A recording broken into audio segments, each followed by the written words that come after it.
Animal Farm looks like a simple story about farm animals overthrowing their farmer, but Orwell actually wrote it as one of the most powerful political allegories ever created. Manor Farm stands as a relic of neglect under its owner, Mr. Jones. For the animals inside, life is a predictable cycle of hunger and back-breaking labor. Old Major, a prize-winning boar, calls the barn together to propose a radical alternative, a world where no human exists to steal the produce of their labor. His vision mirrors the political theories of Karl Marx, who argued that workers must eventually seize control of the systems that exploit them. To unite the weary animals, Old Major teaches them a revolutionary anthem called Beasts of England. It gives them a shared language of hope, transforming their private misery into a collective cause. Major's argument hinges on a simple observation: the animals produce everything, yet own nothing. In this world, revolution isn't a choice, it is a structural necessity for survival. After Major's death, the starving animals reach a breaking point. In a chaotic surge, they drive Mr. Jones off the farm and lock the gates. They immediately rename the property Animal Farm and codify Major's ideas into a new governing system they call animalism. This list of 7 commandments, painted on the barn wall, serves as the farm's new constitution. It culminates in a single, unshakable rule: all animals are equal. With the humans gone, 2 pigs named Snowball and Napoleon step into the vacuum to act as the farm's new organizers. In these early days, the animals successfully seize the means of production. They prove that a self-governing society can plant, harvest, and thrive without a human master. The farm prospers under Snowball's leadership, especially during the successful defense at the Battle of the Cowshed. It is a victory that directly echoes the historical military struggles of the Russian Civil War. Snowball pushes for the construction of an electricity-generating windmill to ease the animals' workload. He mirrors Leon Trotsky, the revolutionary who favored rapid industrialization and democratic debate. While Snowball plans for the future, Napoleon maneuvers in the shadows. He embodies the ruthless pragmatism of Joseph Stalin, spending his time quietly raising a pack of puppies away from the public eye. The debate over the windmill reaches a climax. Before the animals can vote, Napoleon calls upon his hidden force. The vicious dogs chase Snowball off the property forever. In a matter of seconds, the democratic spirit of the rebellion is crushed, leaving Napoleon as the sole dictator. Napoleon has successfully replaced consensus with strength, dismantling the revolution's ideals from the inside. To strip the animals of their voice, Napoleon cancels democratic meetings. He decrees that all questions of farm policy will be settled by a special committee of pigs. In reality, this means Napoleon makes all decisions. This is the work of Squealer, a master of rhetoric.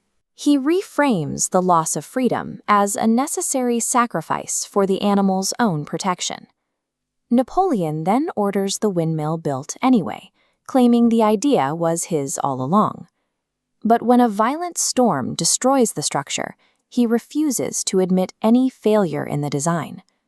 Instead, he deflects the blame and accuses the exiled Snowball of the destruction.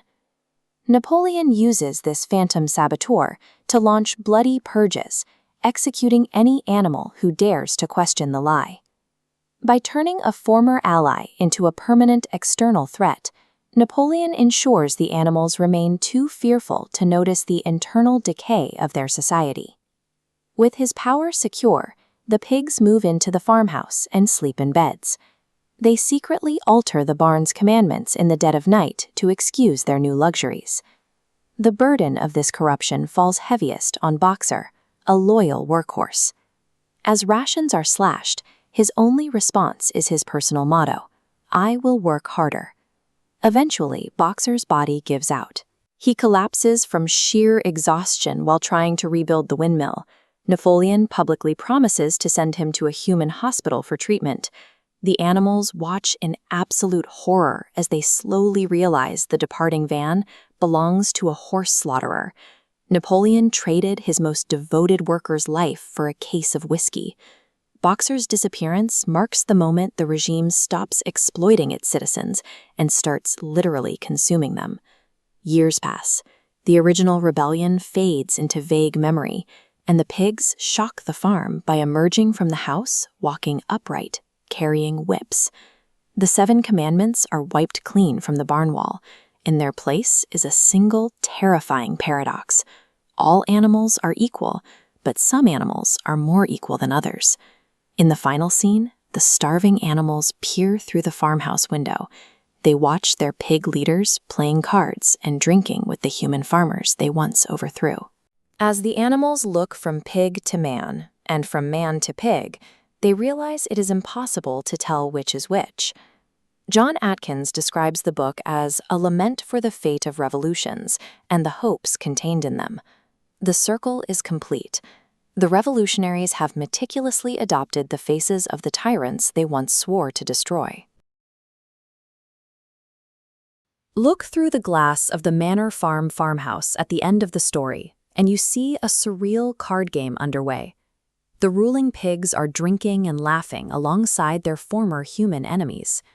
The animals watching from the outside realize something terrifying. As they look from pig to man and from man to pig, they can no longer tell which is which. The leaders of the revolution have become indistinguishable from the old oppressors. This conclusion was engineered by the English author George Orwell. He built the book to operate with a dual nature. On the surface, it reads as a simple fable about farm animals.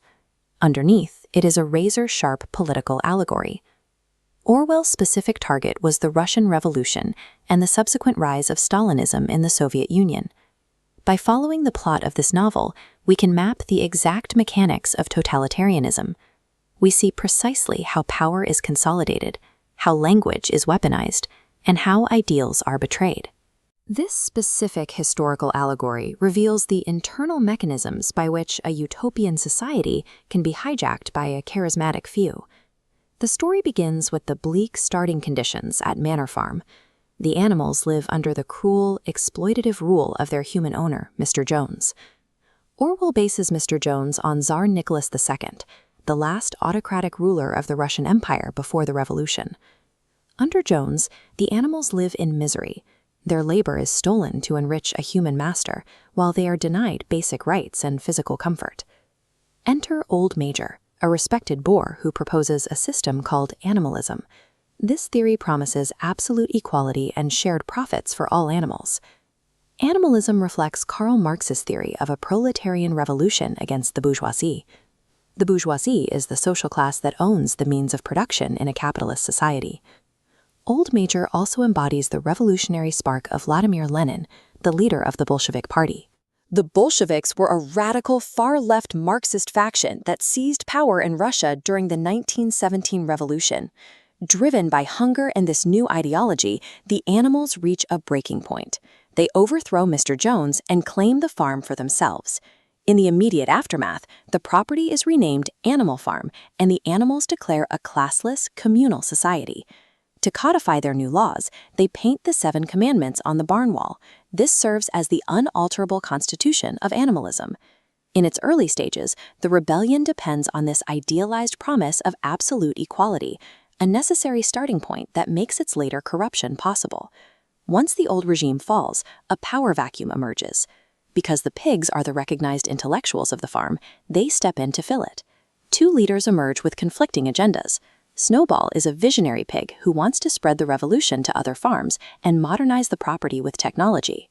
Snowball echoes Leon Trotsky, a prominent leader in the Bolshevik movement, who argued for permanent revolution and rapid industrialization. His rival is Napoleon. Napoleon is secretive and operates in the shadows to consolidate his personal power. Napoleon's manipulative tactics align with the historical rise of Joseph Stalin, who effectively centralized power within the Soviet government. The core ideological clash centers on a windmill project. Snowball draws up complex blueprints for its construction, while Napoleon expresses open disdain for the idea. The turning point arrives on the day of the vote. Just as the animals are swayed by Snowball's passionate speech, Napoleon enacts a sudden coup. Napoleon lets out a high-pitched whimper, summoning 9 fierce attack dogs he had secretly raised away from the others. The dogs chase Snowball off the property forever. With his only rival exiled, Napoleon stands as the uncontested dictator of Animal Farm. These dogs function as the KGB, the secret police force used to enforce the state's will. The KGB was the primary internal security agency for the Soviet Union, known for suppressing dissent. With physical control secured, Napoleon appoints a pig named Squealer as his minister of propaganda. Squealer's role is to distort the truth. He manipulates statistics and uses deceptive language to convince the animals that their lives are actually improving, even as conditions deteriorate. Squealer's aggressive, persuasive tactics reflect the reality of Soviet state-sponsored media, which used bold imagery to demand public compliance. Squealer relies heavily on fear. Whenever an animal questions a new policy, he offers a simple ultimatum. "Surely, comrades, you do not want Jones back."